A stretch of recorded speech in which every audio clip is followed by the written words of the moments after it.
I think that's how he would have wanted it. Yeah. I think his pride lay in his investment in the writers that he was nurturing, and they're all legends. Or they're not all legends, but there's a significant number of people who have a claim to be the most important writers in the USA in the 20th century.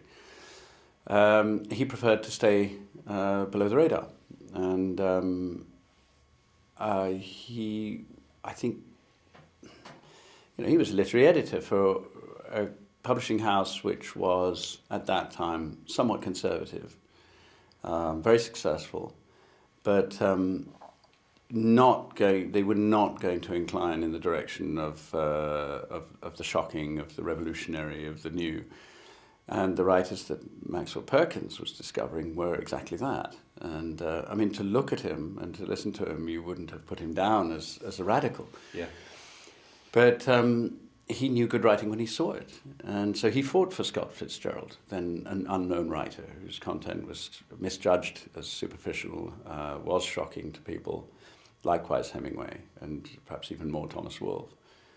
And he fought for them. And he had this sturdy and steady consistency about him, which I think masked a real courage, a really sort of a progressive nature. But his nurturing of these writers wasn't just on a professional literary basis. It was profoundly personal as well. Well, I think Wolfe's the most extreme example of that I can think of any of his clients of polar opposites meeting over the creative process. He had his difference, personality with all of them really, because nobody was quite like Maxwell Perkins, I don't think. But Wolfe, if Maxwell Perkins was a New England Puritan, Wolfe was an exuberant, extravagant, reckless, profligate, 6'7", guy from the deep South who couldn't shut up. Maxwell Perkins was not known to open his mouth more than necessary, and Wolfe was not known to take a breath very often. I think they appealed to each other because of the famous attraction of opposites. But I also think there was something of the other in each. And I think that Perkins took vicarious pleasure out of Wolfe and was exhilarated by him. Yeah. He also had 4 daughters but no son. Definitely. Yeah. And Wolfe had a father fixation. It's one of the motifs that runs through the immense expanse of his writing. It keeps talking about fathers. By 2 completely different men using different means to fight. And that was the interesting and slightly tricky thing to find out, because it's obvious who they are in themselves.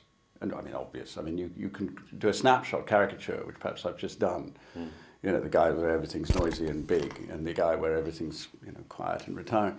But how you put those together and make scenes where they're arguing, when one shouts and one barely talks, what kind of scene do you have? So we had to find a way where, as best as we could, where there was actually a communication which reaches an audience.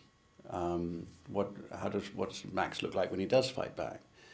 Or does he fight back? Does he just let Wolfe burn himself out? So those are the sorts of things we were discovering. I also found Wolfe, brilliant as his writing is, he's irritating.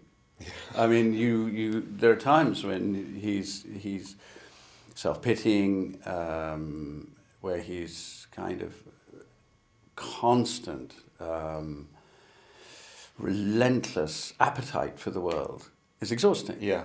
And there's a lot of complaining going on and blaming, and there are times you want to slap him until suddenly there's a passage or a phrase or a chapter which is just luminous and has such exquisite judgment and grace and insight that you warm to him again.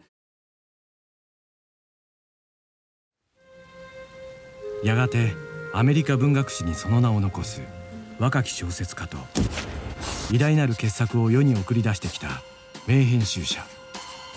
Every other publisher in town has already turned it down. 2人の天才が出会い、激しくも熱い友情と戦いの日々が幕を開ける。 You don't like it.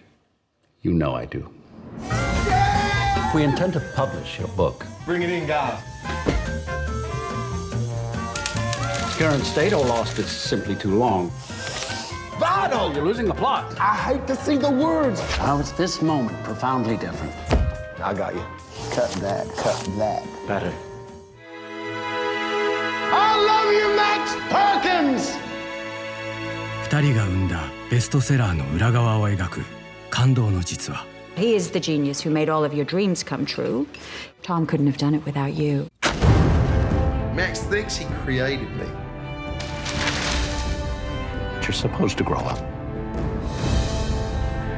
He crippled me. He deformed my work. You ought to be ashamed of yourself. I have to prove I can do it by myself. I can feel nothing. You get your daughters for the same lifetime. A writer like Tom, I get one in a lifetime. 互いに人生をかけた2人が描き出した結末とは。ベストセラー編集者パーキンズに捧ぐ。